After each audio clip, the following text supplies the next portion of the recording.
Get lost. Now don't go home! Don't force my hand! My blade will cleave the tides. この程度の数で。Fire! Balancing is an issue that most games that either have a competitive, player versus player, or consistent update schedule face. Making sure that older characters or weapons are just as viable as the newer ones, either through rebalancing older releases or balancing newer releases around the older ones.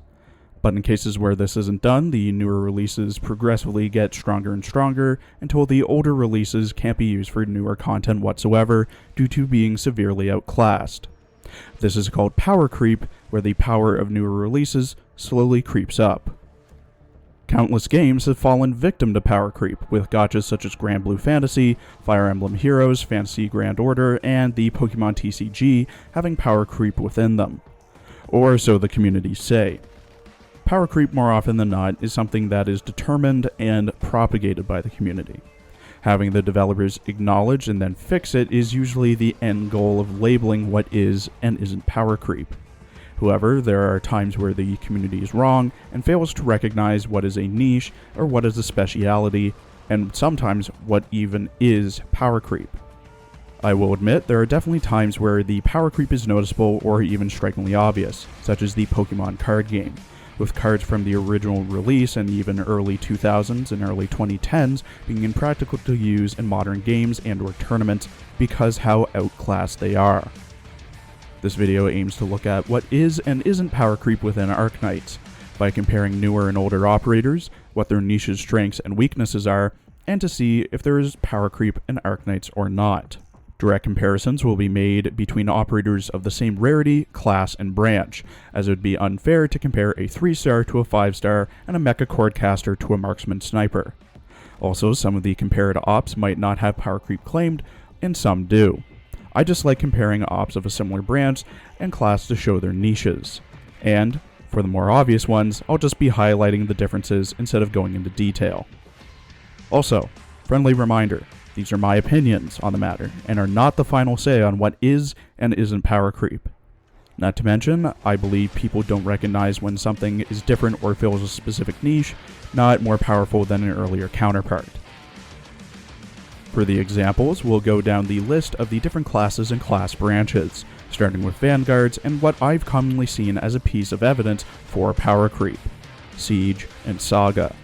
Siege is a 6-star Pioneer Vanguard that released with Arknights, while Saga released alongside Dusk on the Hidden Moon banner during the Who Is Real event.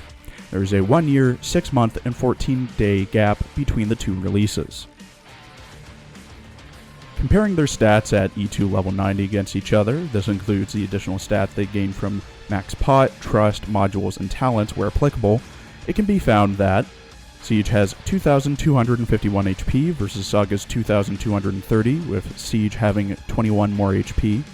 Siege has 756 attack versus Saga's 695, with Siege having 61 more attack.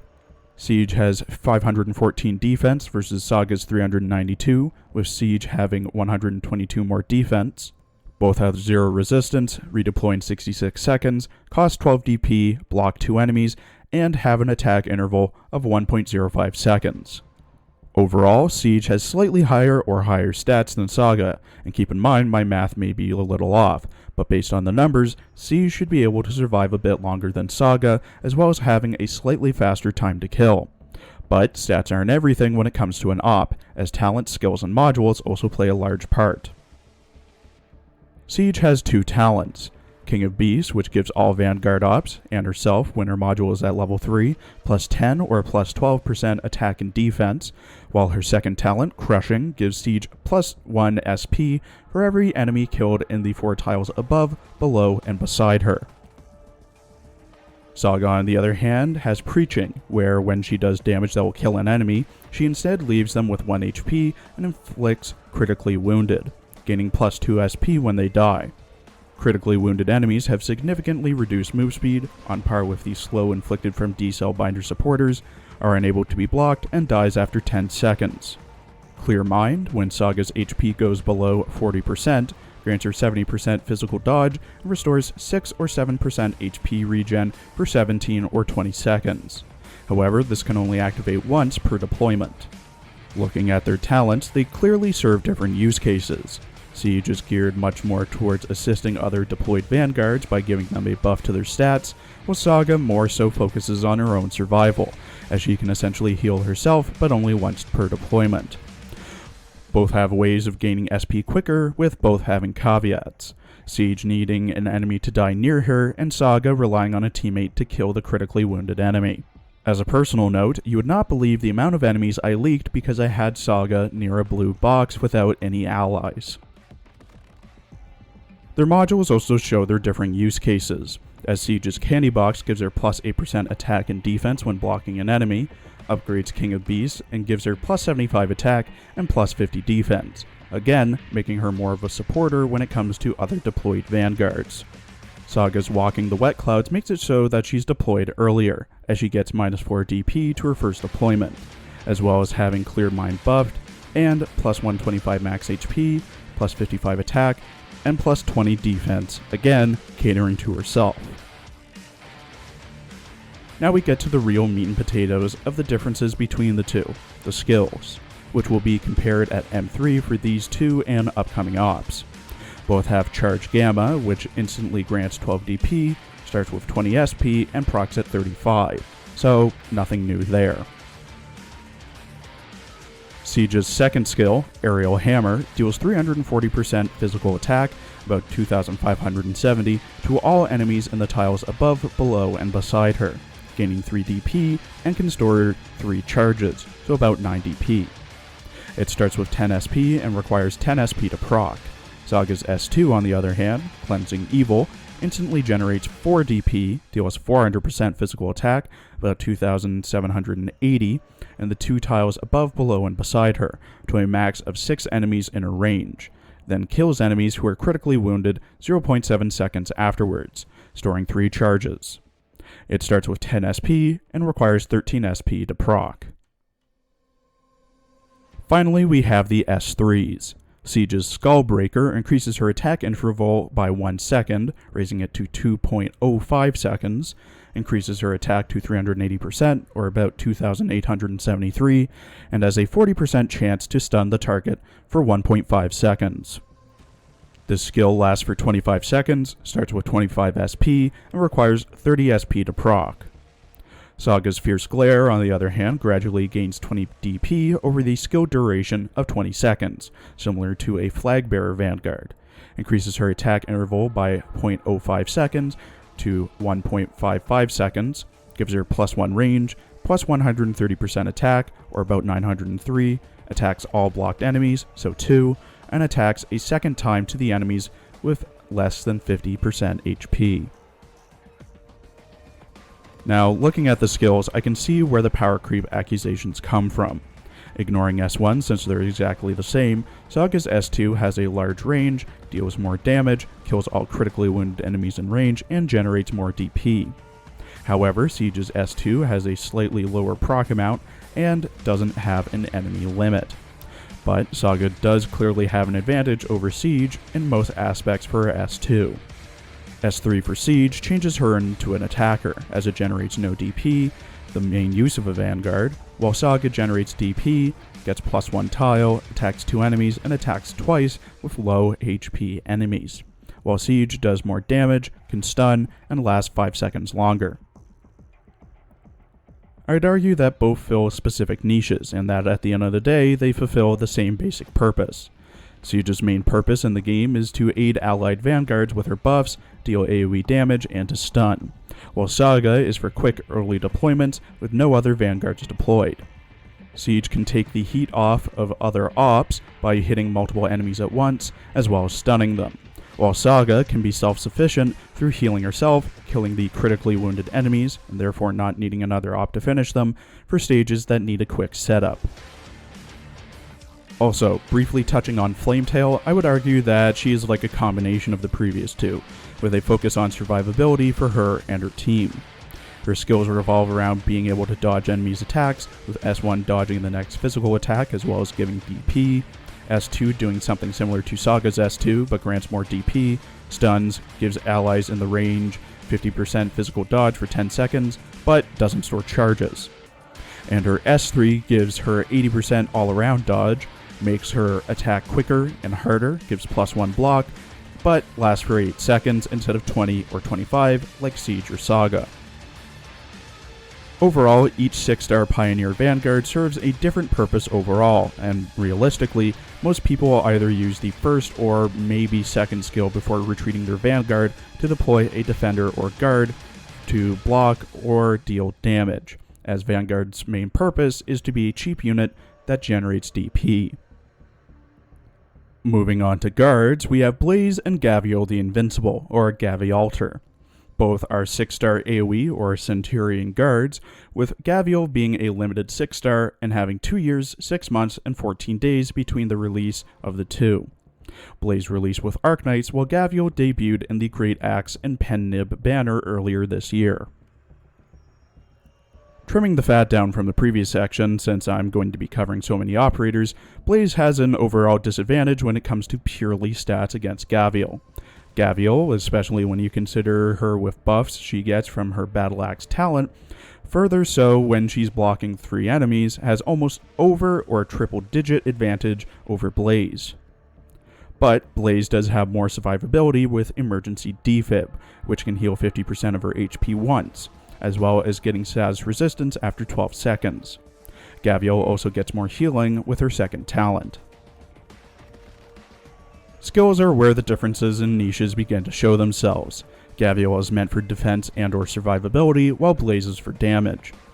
Blaze's S1 has her doing upwards of 2000 attack every 3 hits, S2 gives her over 1700 attack, more defense and extra range for an unlimited duration, allowing her to hide behind a defender for example while she does a bunch of damage, while S3 gradually gives her plus 80% attack and defense, extends her range to the same area as an AoE caster, and then deals 400% physical damage to enemies in range, at the cost of 25% of her HP after 10 seconds. Gavial's S1 on the other hand gives her plus 80% attack and restores 40% of the damage dealt as HP over 25 seconds. S2 pulls unblocked enemies towards her, expands her range to the 6 tiles ahead of her, gives plus 180% attack, plus 50% defense over 40 seconds.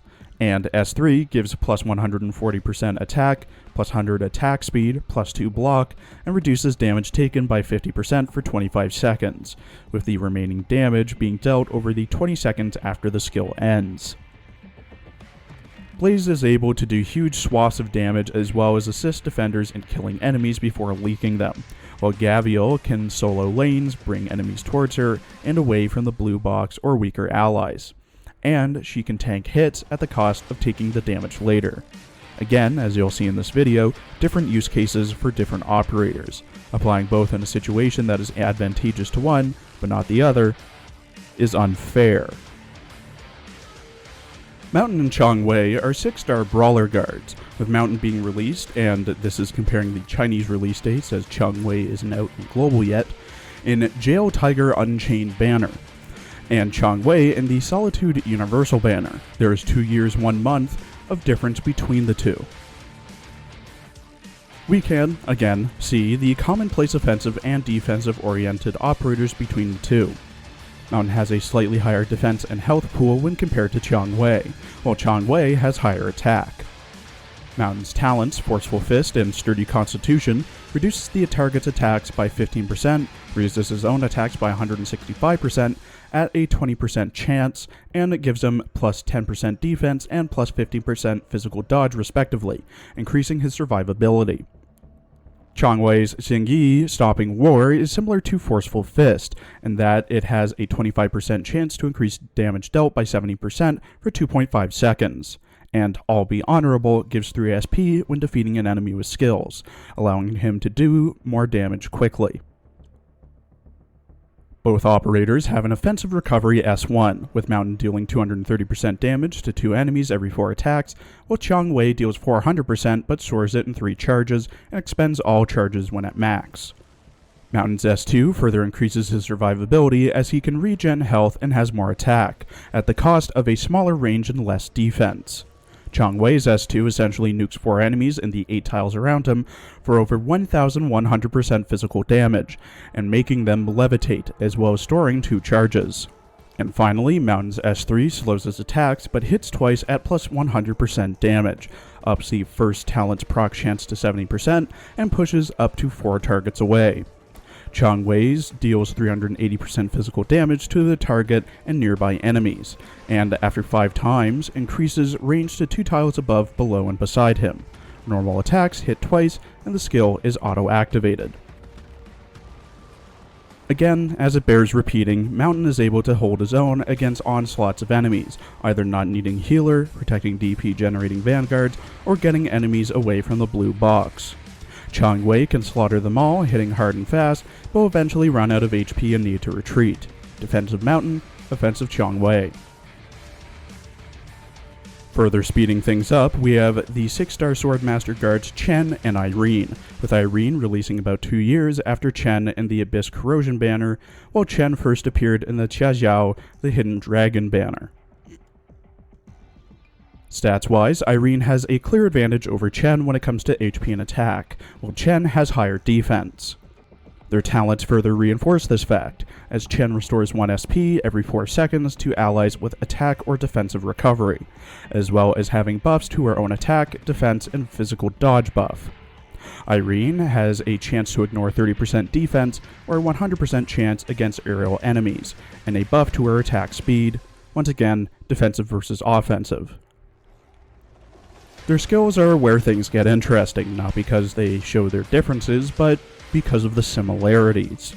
Both have offensive recovery skills, both have the exact same ranges when it comes to S2 and 3, both S1s deal damage that inflicts a status, both S2s have a target cap, and both S3s hit multiple times and inflict a status. Honestly, when comparing skills, I can see where people would consider Chen to be lesser compared to Irene. S1 has Chen deal 320% attack and stun for 1.5 seconds. Irene deals 400% overall and levitates for 1 second.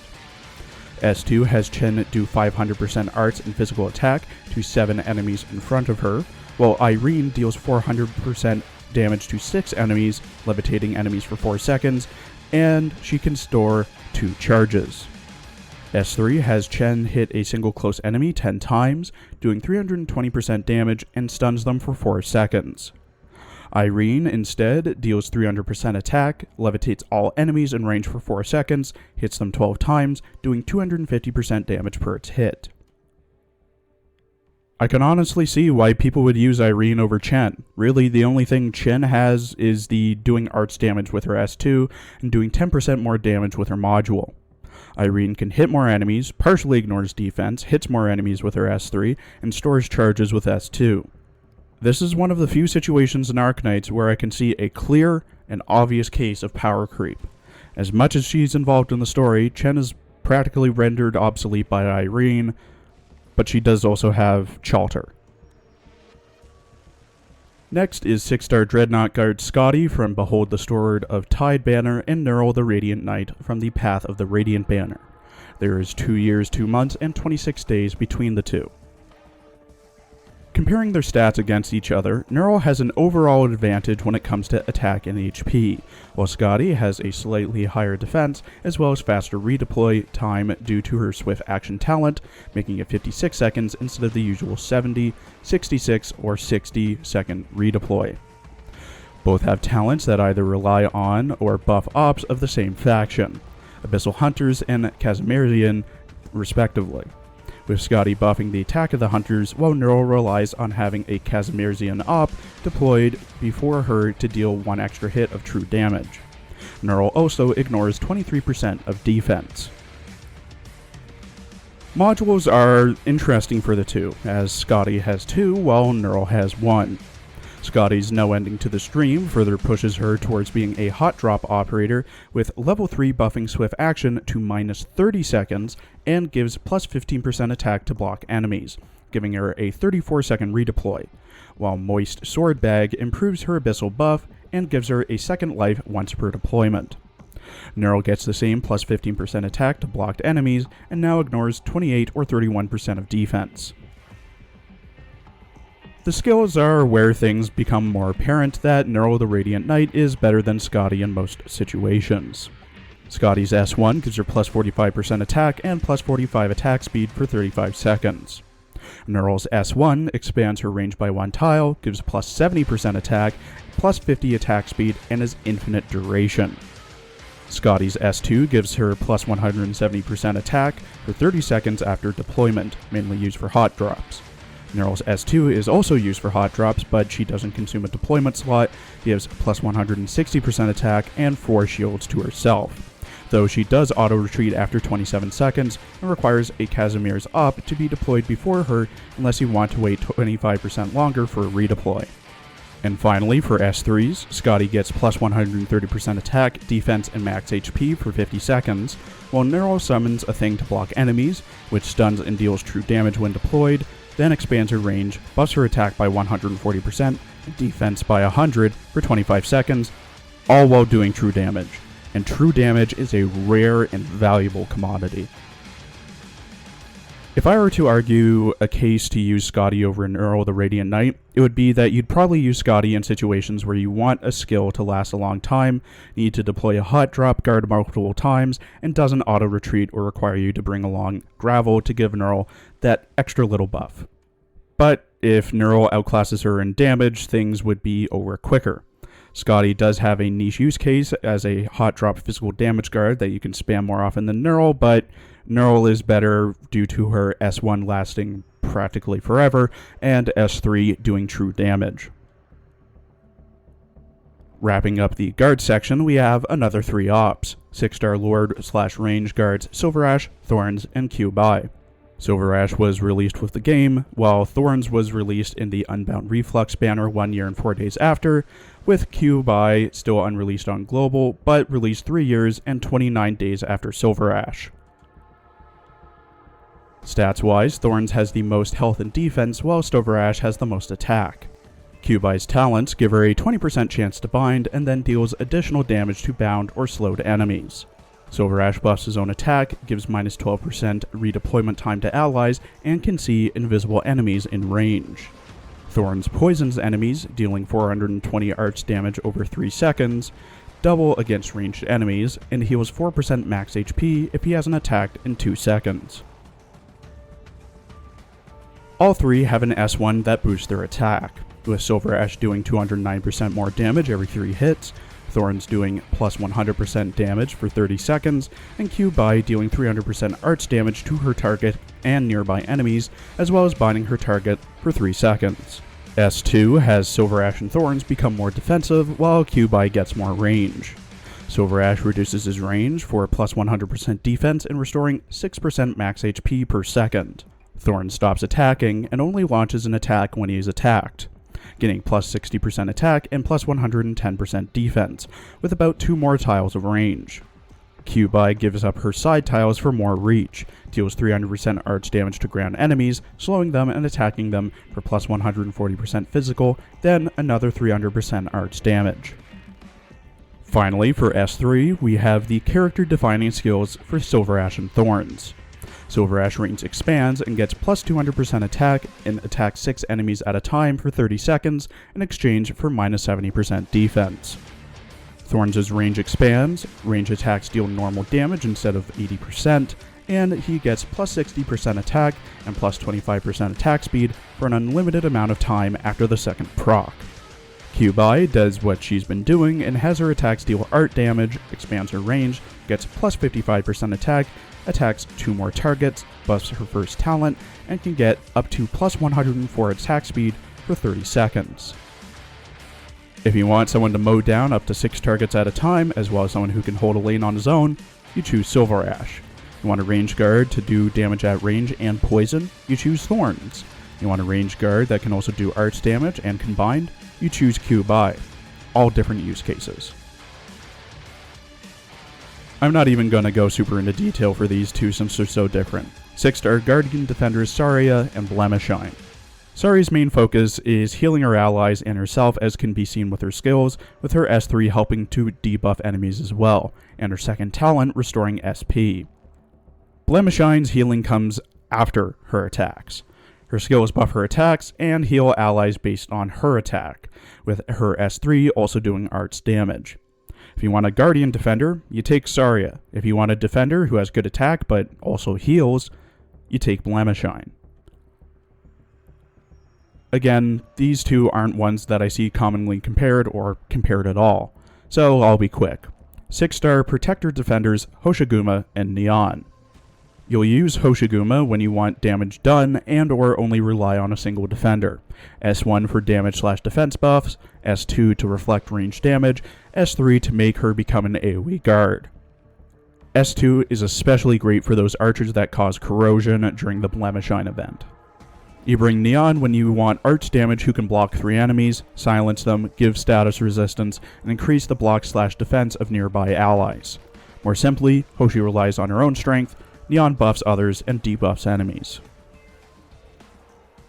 Wrapping up our Defender Lightning round, we have 6-star Juggernaut defenders Mudrock and Penance.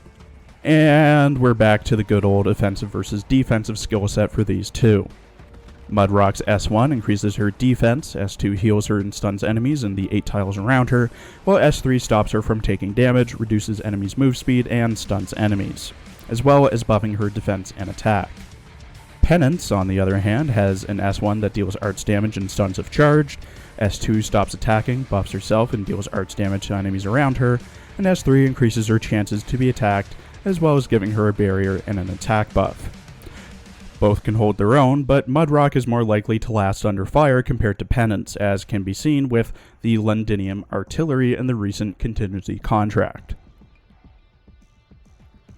Next we have 6-star marksman snipers Exusiai and Archetto, more cut and dry use cases.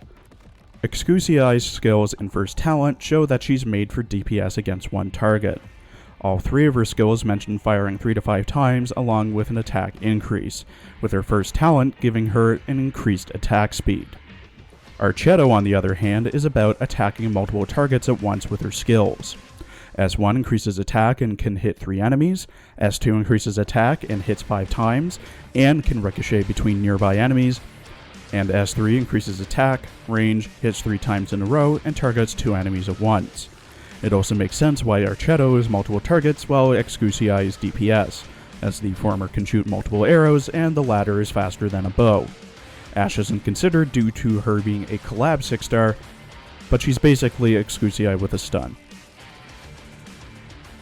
And now we're back to our more in-depth analysis. The 6-star artilleryman/AoE snipers W and Fiammetta. W appeared in the Cremation Last Wish banner, while Fia appeared in the Flame of Immaculacy banner 1 year, 8 months, and 17 days afterwards. Stats-wise, W is able to do more damage than Fia, as well as having a 40% physical/arch dodge and is less likely to be targeted, as well as doing more damage against stunned enemies. Fia, however, has higher defense and HP, has plus 50% attack when above 80% HP, and plus 30% attack speed when not using a skill, but loses HP over time, though it can't reach 0 on its own, meaning she'll need a medic to be fully effective. W's module has her damage increased to 110% when attacking blocked enemies and increasing damage to stunned enemies. Fia's ignores 100 defense and further increases attack speed with no skill, as well as slightly increasing attack speed with skill. Skills once again show that there are 2 different use cases for these 2 AoE snipers. W's S1, 2, and 3 are all about stunning enemies. S1 increases attack and stuns all enemies hit with a grenade. S2 lays down mines that deal 280% damage to nearby enemies and stuns them. And S3 places bombs on 4 enemies in range, priority to the highest HP, and explodes them, doing 310% physical attack to them and nearby enemies, as well as stunning for 5 seconds. Fia's are about range and saturation fire. S1 increases her range and buffs her attack, S2 fires bullets along a range, deals increased damage, then explodes the shells to deal even more damage, and finally, S3 has Fia continuously barrage at an extended range, expands the explosion area, increases attack, and has unlimited duration. W is for stunning enemies so that she and other ops can get more hits in, while Fia is for hitting farther targets with multiple shots. Different use cases as usual. Now, another case of power creep I've heard about in the recent major event. 6-star heavy shooter snipers Pozemka and Schwarz. Schwarz first appeared in the Summer Guardians banner and Pozemka in the Great Axe and Pen Nib banner, 2 years, 8 months, and 15 days afterwards. Comparing stats, Schwarz has slightly higher defense and HP, while Poz has higher damage. Schwarz's talents give her a chance to crit for 160% damage that reduces the defense of the target by 20%, and when 2 snipers are deployed, all snipers get plus 10% attack. Poz can summon a turret who shares a skill and has its own redeploy time, with the turret also being able to reduce defense by 20% for 4 seconds, or 25% if right next to Poz. Schwarz has 2 modules. The first reduces her redeployment time by 25 seconds, allowing her to redeploy in about 41 seconds, as well as improving her crossfire talent. The second module increases her attack and ignores physical dodge when attacking an enemy in front of her, as well as improving her armor pen arrow talent. Poz's module is the same as Schwarz's second module, but also buffs her turret. As for skills, Schwarz's S1, 2, and 3 focus on increasing attack and proc chance for her talent. S1 deals 220% damage and increases talent proc chance from 20 to 80%. S2 increases attack to plus 130% and talent proc chance to 50% for 40 seconds. And S3 changes her range to the 4 tiles in front of her, increases attack to plus 180% and talent proc chance to 100% for 25 seconds. Poz's skills are just focused on damage. S1 gives plus 60% attack and has a 40% chance to deal 225% damage, as well as having an unlimited duration. S2 passively reduces the redeployment time of the turret to 50% and actively attacks 3 times in front of her, with each attack dealing 230% damage, storing 2 charges. And S3 increases range, increases attack speed, and increases damage for 30 seconds. Let's be real with ourselves here. How often do you see heavy shooters being used at all unless it's very specific? I've mainly seen Schwarz being used for the Degenbrecher fight and Poz used in the Minimalist fight, but not much outside that. Poz relies on her typewriter turrets while Schwarz doesn't. Both have ways to reduce defense with their talents, though Schwarz relies on chance and Poz gets it consistently, albeit without the extra damage. Schwarz and Poz both have special use cases in my opinion, with Schwarz being used for longer ranges and Poz for DPS. No real power creep in my eyes, and they're barely even used, so who cares? Moving on to the casters, we have the 6-star Phalanx casters Carnelian and Ling. These two are cut and dry, with Carnelian being offensive-based and self-sustaining, while Ling is more defensive and built around barriers, skills, and helping allies.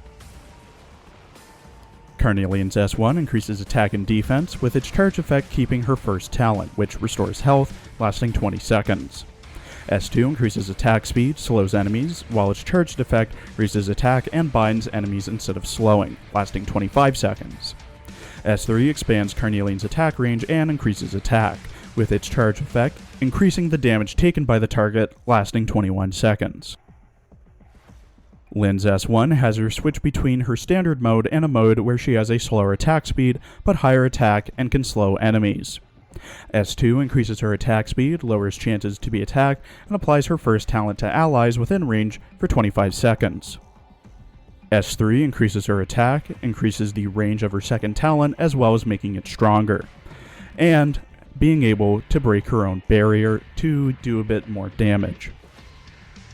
Carnelian is able to do more damage while also being able to heal herself, while Ling shields herself and allies from damage and takes less damage.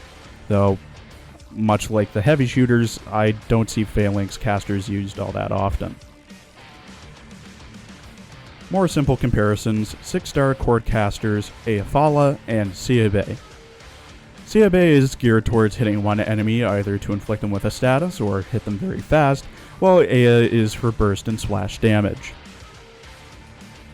Eya's S1 increases her attack speed, and after the second use of her skill, gives plus 60% damage for 25 seconds. S2 deals 370% arch damage to one target, half that to targets around them, and inflicts the main target with minus 25% resistance for 6 seconds. storing 3 charges, and S3, her most popular skill, increases her range, damage, and attack speed, and can hit 6 enemies in range over 15 seconds. Ceobe's S1 deals 210% attack, priority to unblocked enemies, and binds them for 3 seconds, storing 3 charges. S2 greatly reduces her attack speed and prioritizes high defense enemies for 40 seconds. And S3 expands her range, increases her attack, which now does physical damage, prioritizes low defense enemies, and silences them for 5 seconds, over 60 seconds. Burst damage or sustained DPS. As always, both have their use cases. Do you want to hit many enemies over a short period of time, or one for a long amount? Next are 6-star Splashcasters, Mostima and Dusk. Both have different niches, as can be seen with most of the comparisons so far, but their S2s do share some similarities in my opinion. Mostima focuses on slowing, stunning, pushing, while Dusk is about summoning freelings and skill duration.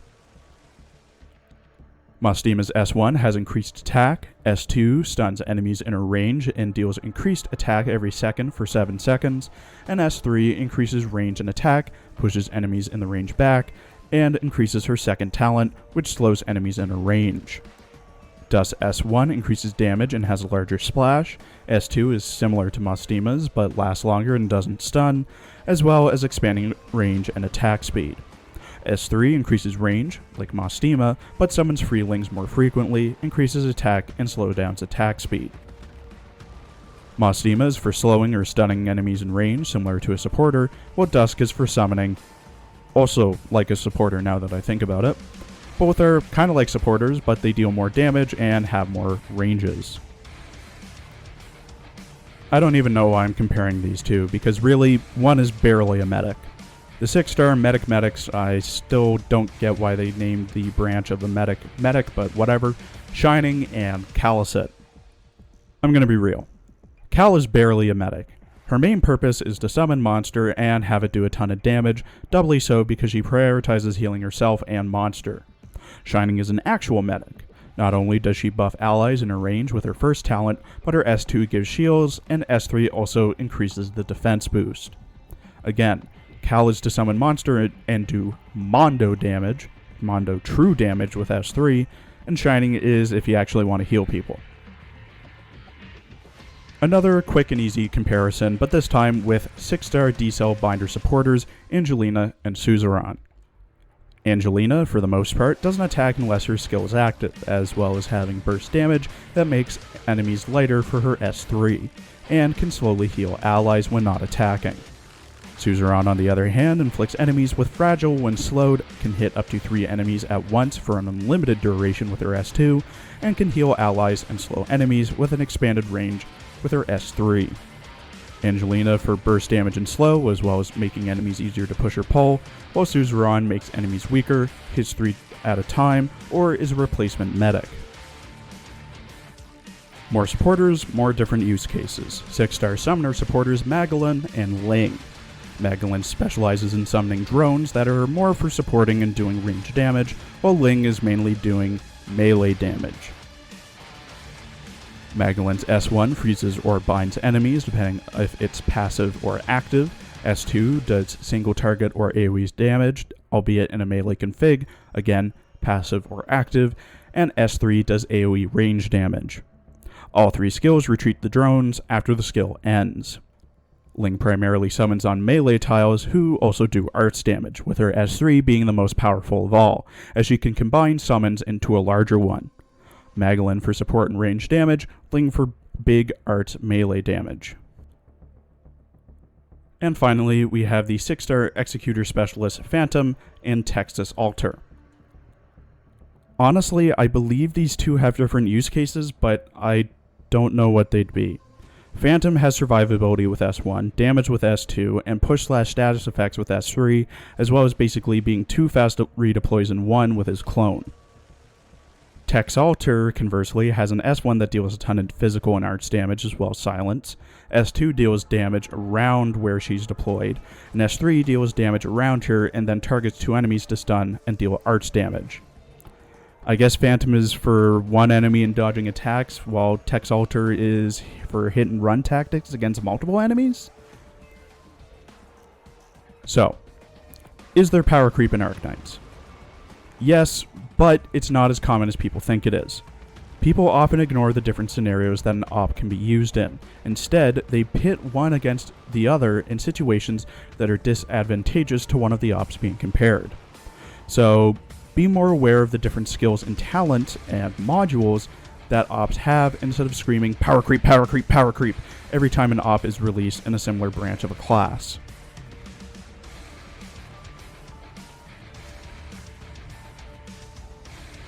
Thank you for watching.